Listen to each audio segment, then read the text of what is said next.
Before we get into the video, could everyone please subscribe to my Endless Diary Tales channel? Thank you so much. 3 years ago, I married Ethan. Everyone said we were the perfect couple, but only I knew there was someone else intruding in this perfect love. His younger sister, Emily. On the night of our 3rd wedding anniversary, Ethan claimed he wasn't feeling well and insisted Emily needed his care. Moments later, I received a mocking text message from her. That night, when I had an asthma attack, I finally realized it was time to let go. If I could live my life over, I'd end things before they even began. I'd personally push Ethan out of my world. Even if he was left utterly broken and filled with regret, I wouldn't feel a shred of pity.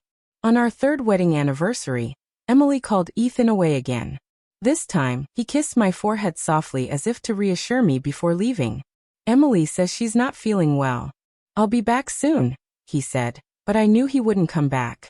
That night, he knew all too well about her manipulative ways. Yet he indulged her endlessly. Then, like clockwork, he would return to appease me.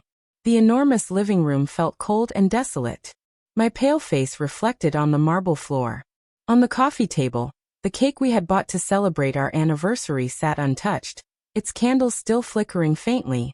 I clutched my chest, unsure whether to laugh or cry. Should I cry over this marriage corrupted by a hidden third party? Or should I laugh because I had finally decided to set myself free? I didn't know how much time had passed when fireworks started lighting up the sky outside. Then a message from Emily appeared on my phone. Sister-in-law, did you see the fireworks? Ethan had chosen this house because he knew how much I loved the way the sunset poured through the floor-to-ceiling windows. The living room alone was over 1,000 square feet, offering a view of the river winding through the city. Now the silent night sky was illuminated by dazzling fireworks, their reflections bright in my dark eyes. My brother was worried I'd be bored alone in the hospital, so he had someone set these off for me. I heard it's your wedding anniversary today, so I'm being generous and letting you enjoy them too. Her words were like daggers stabbing deep into my heart. They drew no blood, but they twisted and churned, leaving me gasping for air. My hands trembled, and my phone slipped to the ground. Her messages lay exposed on the screen, each one piercing like a blade. The man who had just been making anniversary wishes with me was now peeling an apple for her. His handsome face was slightly lowered, exuding infinite tenderness. The very gentlemanly demeanor I once took pride in now made me sick to my stomach. You've lost. Having children isn't exclusive to married couples. What you can give him, I can give him too. I couldn't catch my breath. My chest heaved violently as panic consumed me. My legs struck the coffee table, and I collapsed to the floor.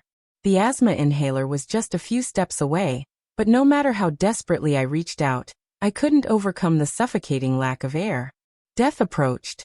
The last thing I knew was that my husband had lit up the city's sky with fireworks for another woman while his wife lay dying quietly at home without even a chance to be saved. But then I woke up. The sound of my roommate's voice jolted me awake. Anna, we need to hurry to the lecture hall. I saved you a seat, but we're running out of time. I glanced at my phone and realized I was back in college, back to a time before Ethan had confessed his feelings for me. I hastily agreed and ran to the lecture hall, still dazed as I took my seat.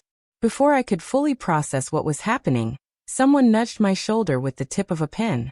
A piece of chocolate appeared in front of me. Your roommate said you skipped lunch.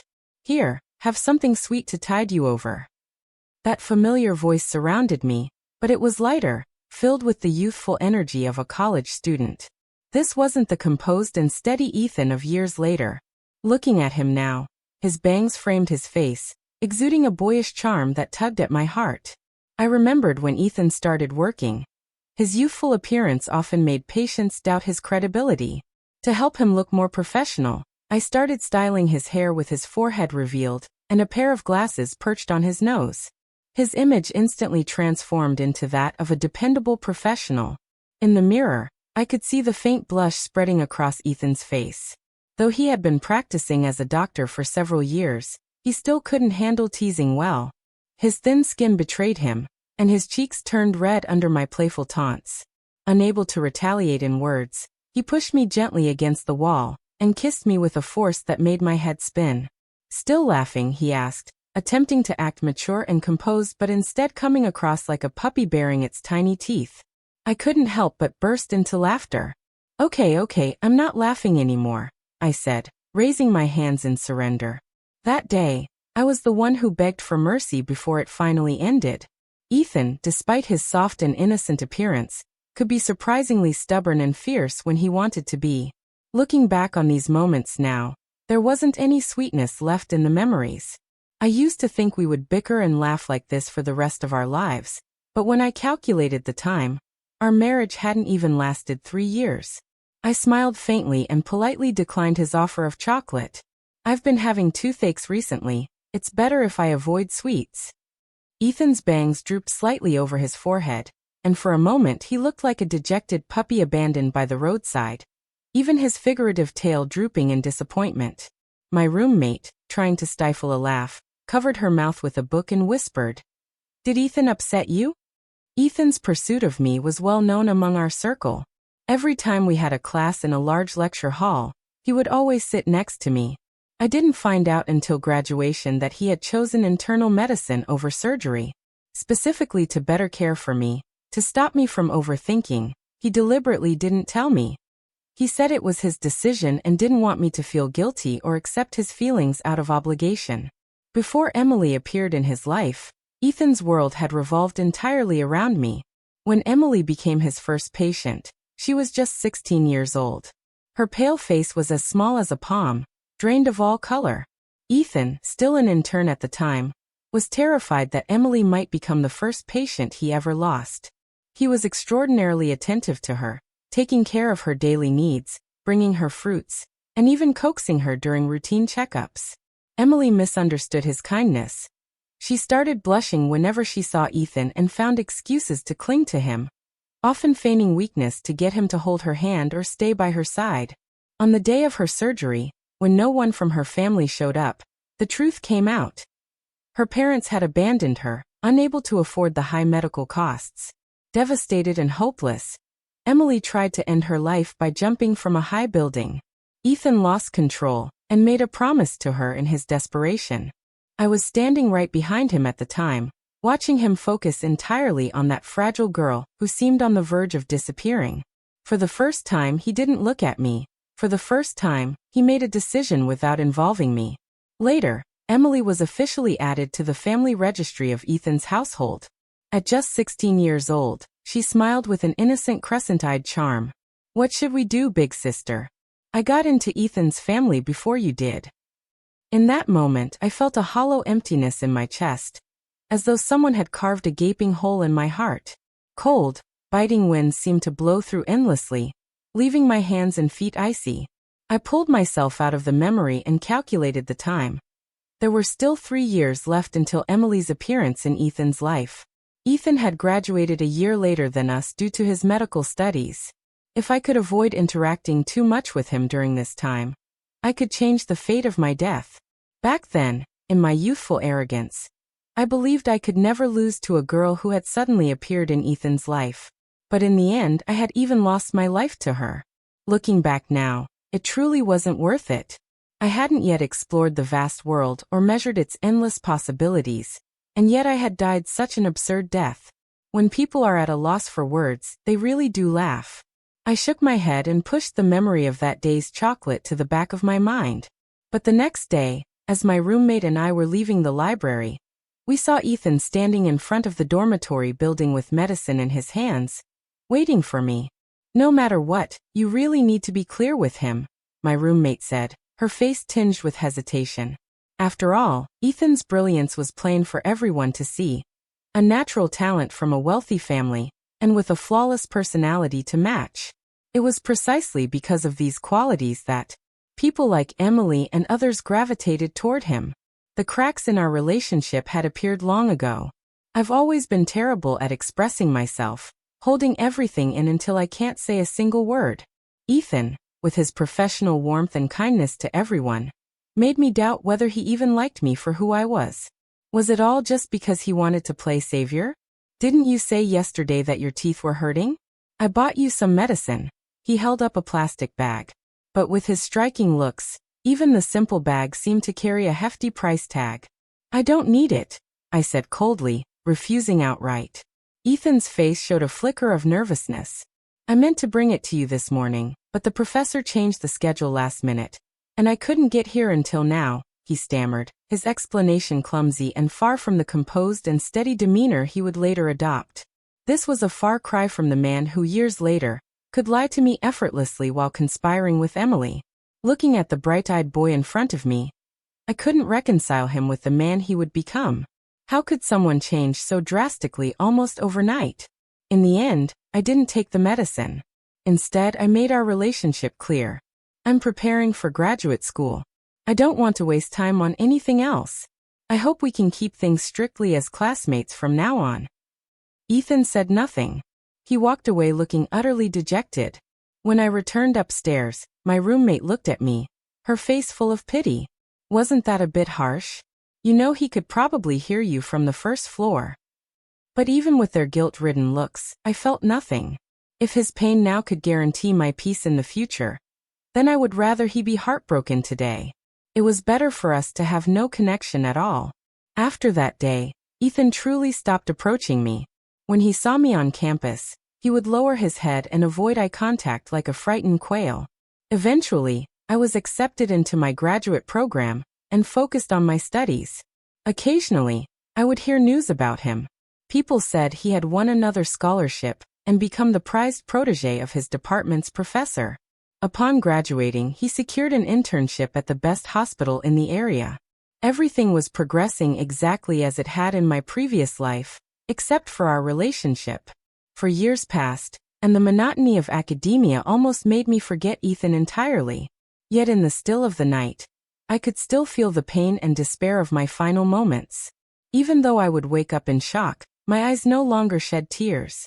Later, I found a stable job as an associate at a law firm. My latest case involved a hospital dispute. A family suspected a doctor of overcharging, leading the patient to pay for unnecessary treatments. Big-shot lawyers wouldn't bother with such a case, and slightly more established ones didn't want it either. It ultimately landed on me and a junior lawyer, who had just been promoted. When we arrived at the hospital, the family was causing a scene in the lobby, waving bills in the air and yelling accusations amid the chaos. My eyes landed on Ethan. After years apart, he now stood tall and confident like a bamboo tree reaching for the sky. His hands were tucked into the pockets of his white coat, his youthful softness replaced by a refined elegance as polished as jade. Even as a family member grabbed his collar in a fit of rage, he remained silent and composed. The junior lawyer beside me, Carter, quickly stepped forward to defuse the situation, pulling the family member away. Meanwhile, Ethan's gaze landed directly on me, unwavering and sharp. With our intervention, the situation was soon under control.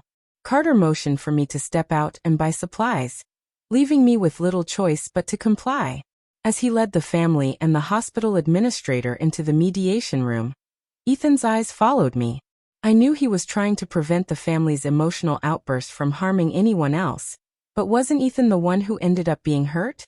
I crouched by the vending machine outside, the autumn sun shining down and warming the top of my head.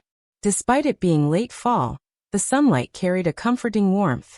A bottle of orange soda was handed to me. The long, slender fingers holding it were slightly flushed at the tips, the nails clean and neat. A faint scent of disinfectant lingered on his hands. Thanks to my relationship with Ethan, it wasn't close enough anymore for me to feel uncomfortable with such gestures, so I accepted the bottle without hesitation. He crouched beside me, his voice low. I thought I'd never see you again. I gripped the bottle tightly, laughing softly. Truthfully, I still felt uneasy being alone with him, even though the events of our past seemed like they were behind us. The pain from back then, however, lingered. I didn't respond. Silence stretched between us, long and heavy. Outside, people bustled back and forth, unaffected by the earlier commotion. The lively sounds of the crowd only accentuated the awkward stillness between us. So you're a doctor now? That's impressive, I said, breaking the silence with a polite compliment. I had no choice but to keep the conversation going while Carter was still inside. To my surprise, Ethan's eyes reddened. What was wrong with him now? Why was he getting emotional so easily? Before I could process it, he lowered his voice, the sorrow in his tone unmistakable. I studied medicine, yes. So you've really forgotten me? I'm the only one still trapped in the past. His words were quiet, like a cloud floating through the sky, but his expression was grave, as though accusing me of being heartless. I remained silent for a long moment before sighing. From Ethan's perspective in this life, he hadn't done anything wrong. In college, he had tried to get closer to me, only to be met with rejection. Even on graduation day, he stood silently in the distance, holding a bouquet of flowers, watching as I took photos with countless classmates. That bouquet ended up being handed to me by Mai. That night, I threw it into the trash without hesitation before boarding my flight home. Looking back, my behavior must have seemed cruel to him, but in the world he didn't know, my actions were simply part of my normal defenses. As I crouched there, my legs started to go numb, and I stood up to shake them out, but I lost my balance and fell forward. Ethan reacted quickly, catching me before I hit the ground. "Thank goodness your face is fine," I muttered, covering my face in relief. For the first time, I softened my tone. "Thanks." Ethan glanced at me, squinting slightly as he smiled. "It's no problem. Even if you had injured your face, I'd find a skilled surgeon for you. No scars guaranteed." The tension eased with those few words. As we talked, it felt like we'd returned to the days of college. Ethan still had his sharp features and clean-cut demeanor, though there was now an added layer of maturity that didn't quite belong to him back then. I realized that the world keeps turning even without someone's presence. Ethan had grown into himself without me there to adjust his collar or fix his hairstyle. Life doesn't stop or falter because someone isn't in it. Ethan's voice pulled me back. "I feel the same way." The sunlight shifted slightly as Carter emerged from the building. His face bore the visible exhaustion of dealing with the family, while the relatives, in contrast, seemed invigorated. To an outsider, it might even look like they drained Carter financially rather than the other way around. I was about to approach Carter to say something when an all-too-familiar voice rang in my ears. A voice I hadn't heard in a long time. "Brother." The first time Emily stepped into the home I shared with Ethan was the day after we returned from our honeymoon. She showed up at our door with a small suitcase, effortlessly letting herself in using the code for the door lock. "Where's my brother?" she asked. Ethan, after a grueling effort to secure time off for our honeymoon, had gone back to work the very next day. We had discussed this arrangement in advance. He would handle work outside while I managed things at home. But Emily's sudden arrival was something I hadn't anticipated. When I called Ethan, his nurse told me he was in surgery. Left with no other choice, I let Emily stay temporarily. She explained she'd had a falling out with her roommate and planned to move out of the dorms. When Ethan found out that evening, he rejected the idea immediately. "I just got married. What does it look like if you move in with us?" Years of working had transformed Ethan.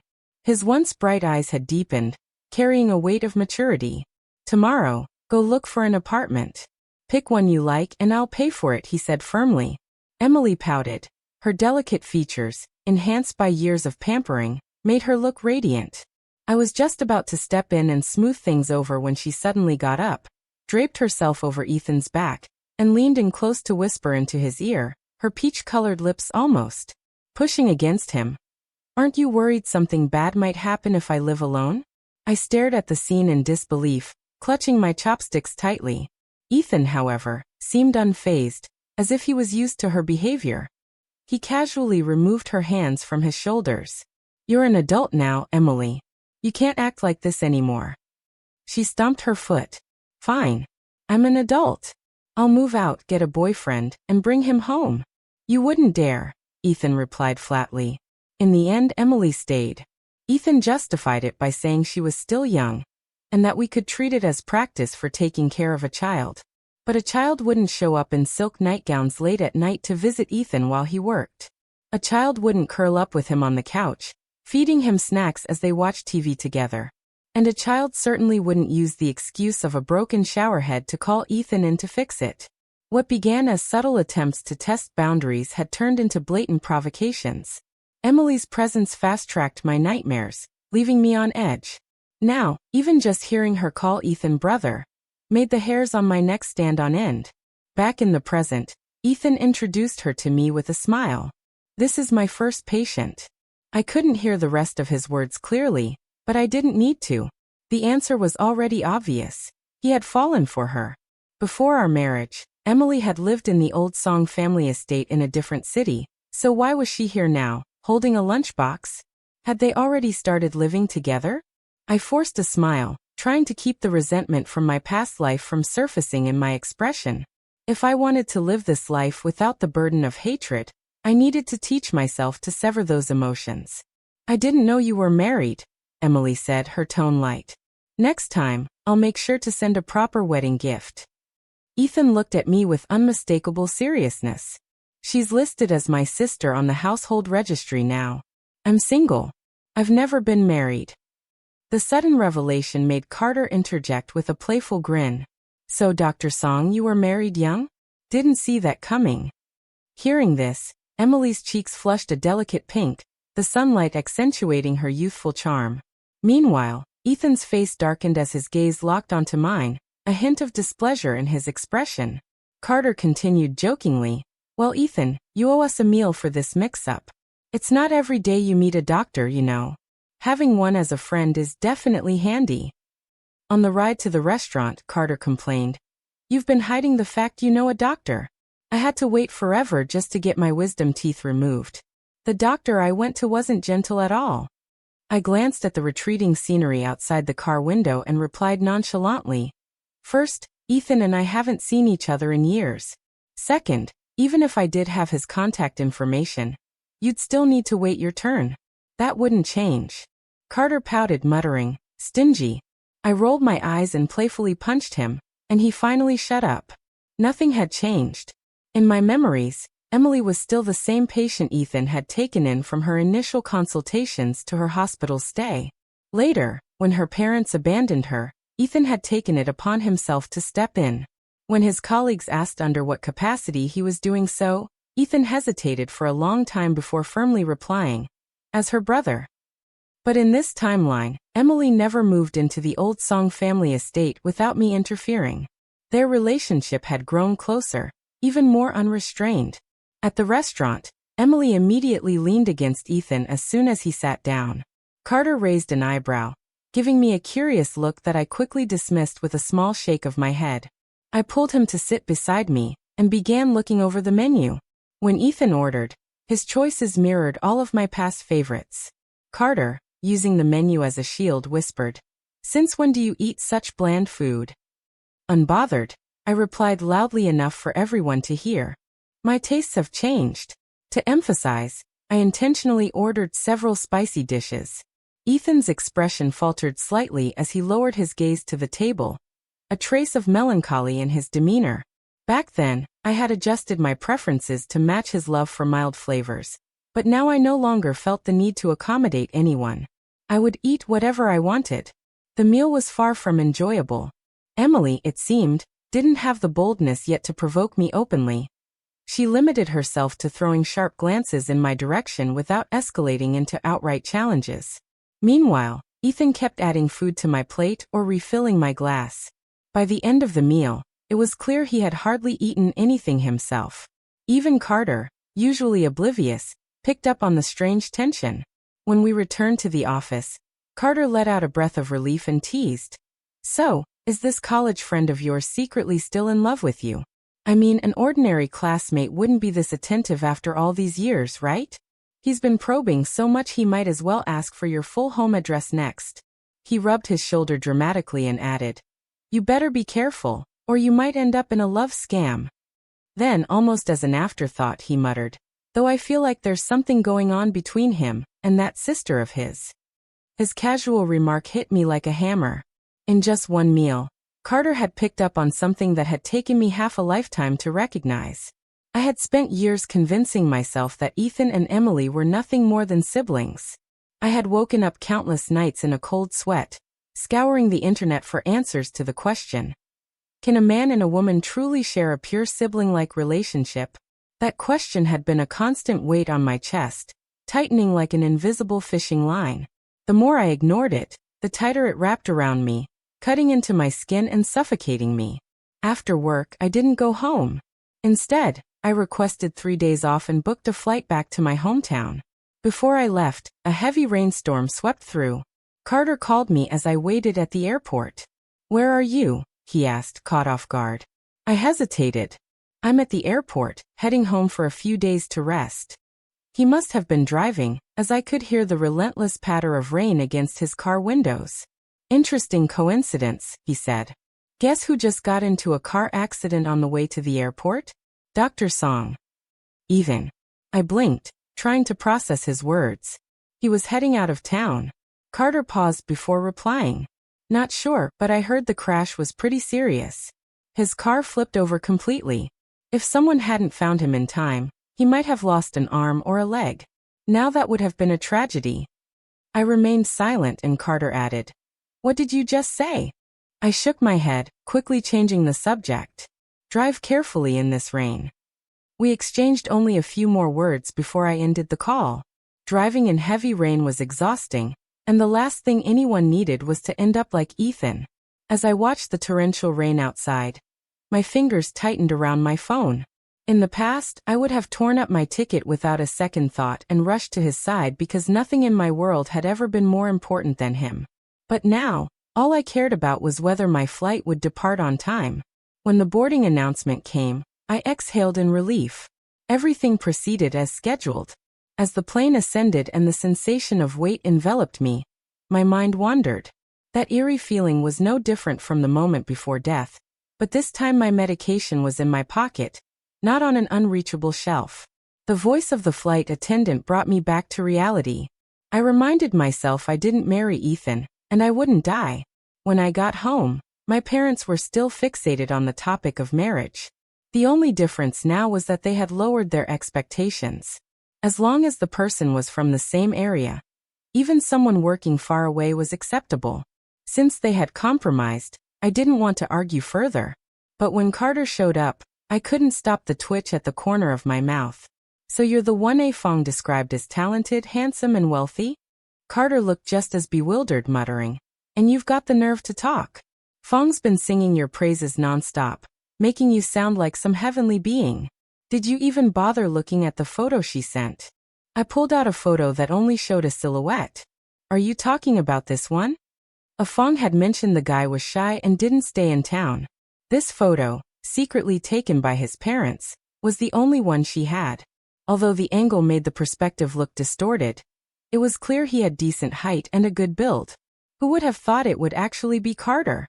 Fong said you earn $17,000 a month. Does our firm even pay that much after someone gets promoted? I teased, watching Carter rub his earlobe awkwardly. "For once, I said $10,000, he corrected. "My parents are already bending over backward to listen to me. They agreed to lower their standards to one stable job and one decent income. That's progress." I laughed, finding the situation unexpectedly amusing. I thought I might as well play along for the sake of a peaceful New Year's holiday. We agreed to keep the hour going and inform Aunt Fong separately that we'd try getting to know each other better. Her delighted response came quickly, filled with praise and satisfaction. For once, both our parents stopped bombarding us with messages. By the time Carter dropped me off at home, it was already late. "Don't forget to organize your files for tomorrow's meeting," he reminded me, his tone becoming all businesslike. I waved him off impatiently.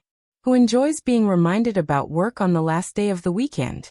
Just as I was about to head inside, Carter hesitated, glancing at me. "By the way, I heard Dr. Song was discharged recently. Want to go with me to pay him a visit?" I shut the car door with a smirk. "Doesn't matter what you do, just know that when it comes to wisdom teeth, I'm not letting you cut in line." Carter slumped over the steering wheel and mocked defeat, his face full of regret. The late autumn evening was bleak, the ground littered with fallen yellow leaves. I rubbed my nose, stepped into the elevator, and prepared for bed. If I'd known Carter was my blind date, I wouldn't have bothered with makeup or contact lenses. What a waste of effort. When the elevator doors opened, I lifted my gaze from my phone and froze. The door across from me opened, revealing Ethan in casual homewear. I exhaled in relief, but my guard went up instantly. "What are you doing here?" Ethan's gaze was filled with an unspoken sorrow as he studied me for a long moment before murmuring, I didn't think you'd come back so late. Something felt off. My instincts told me to cut the conversation short, but before I could, Ethan stepped fully out into the hallway. I forgot to change the fingerprint lock, he said helplessly, his voice softening. And now I don't have my key. He stood there in his lightweight loungewear, barefoot, with damp black hair dripping water onto the floor. It was obvious he had just taken a shower. I sighed. Fine, come in. This Ethan, as scattered as he had been back in college, was still the same. I handed him a new towel and a clean lightweight blanket. You'll sleep here tonight. Tomorrow I'll find a locksmith for you. By the way, why are you living here? Ethan obediently rubbed his hair with the towel, his gaze fixed on the floor. He seemed lost in thought, his usually calm demeanor replaced with uncertainty. After a long pause he mumbled, I moved. I'm not sure why. Ethan suddenly emphasized, I sent Emily back. From now on, it'll just be me living here. I paused, surprised, and caught the hint of sadness in his expression, but didn't overthink it. Maybe my earlier conversation with Carter had dulled my senses. I simply nodded. Ethan slipped on my spare slippers and headed into the bedroom, but not before remembering to lock the door.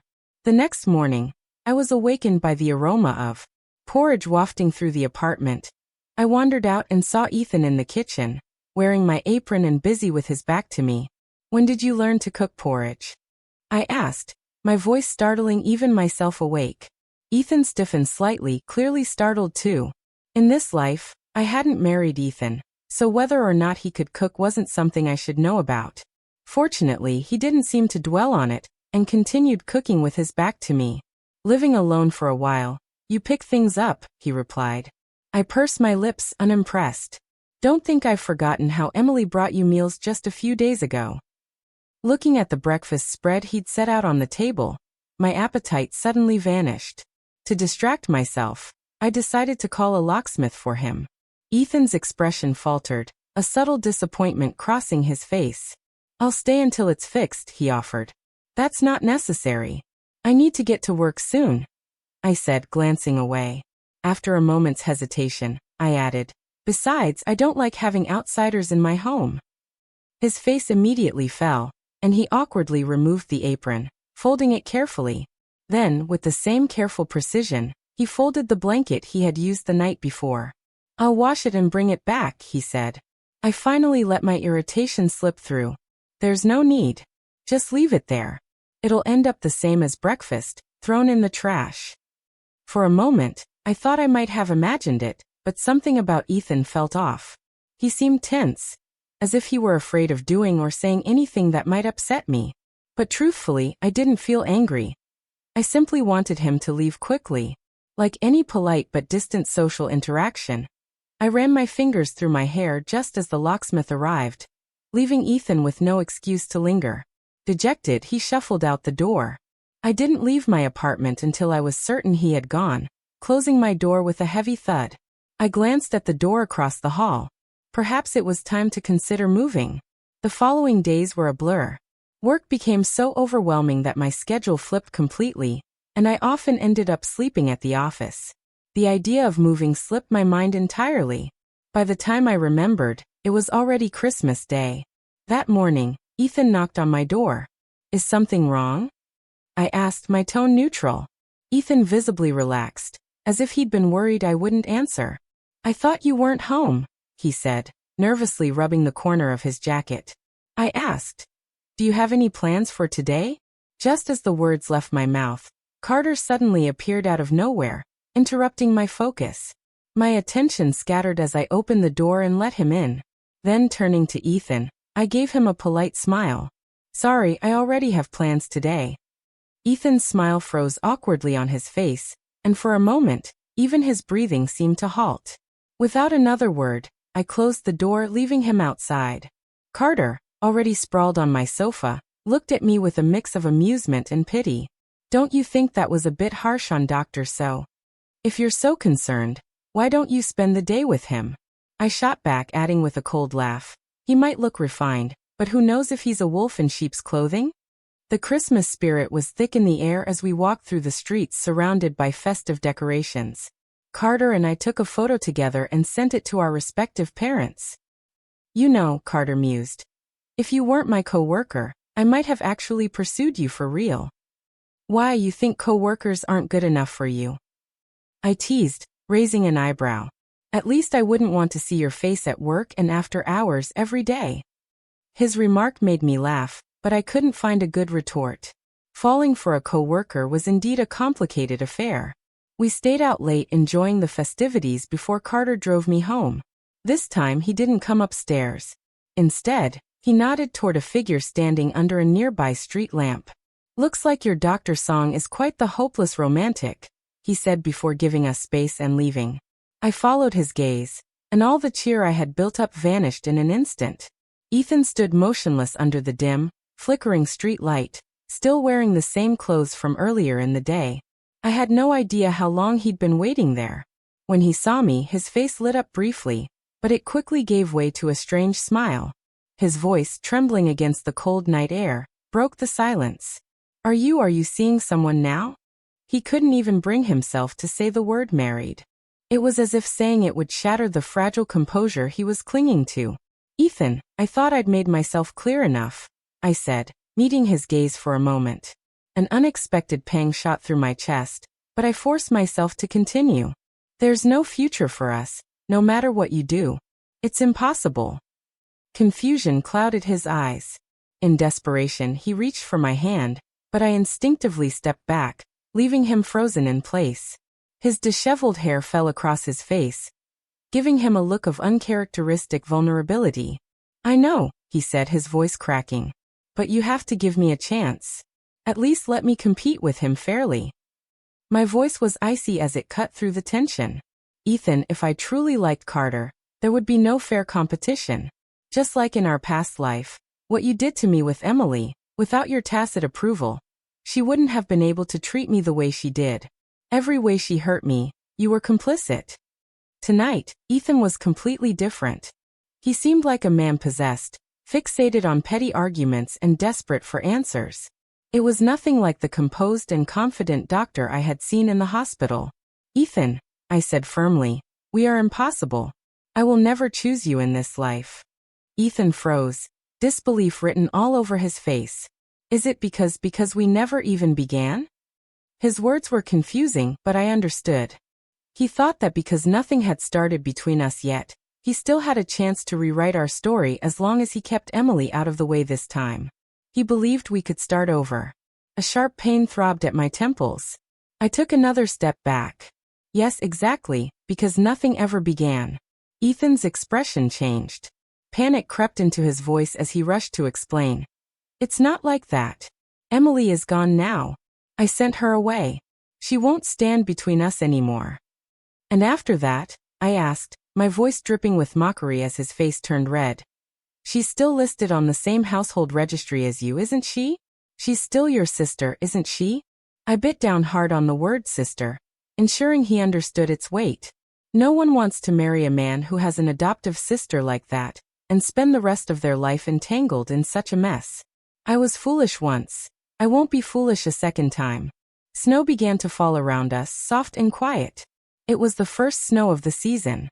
They say that watching the first snow with someone you love means you'll grow old together, but I didn't want to grow old with Ethan. I turned on my heel, heading back inside. Oh, and Ethan, don't show up in front of me again. Consider it your penance. Ethan's body swayed as if the words physically struck him. I wasn't sure how much of what I said had actually sunk in. He had always been proud, and my blatant rejection was likely a hard pill to swallow. He thought that bowing his head and making amends would bring back the love we once had, but the truth was our relationship had long since fallen apart, riddled with wounds that couldn't be healed. Whether Ethan had also been reborn, or found a way to recover memories of our past life didn't matter. I had made up my mind. This time I wasn't stepping back into the flames.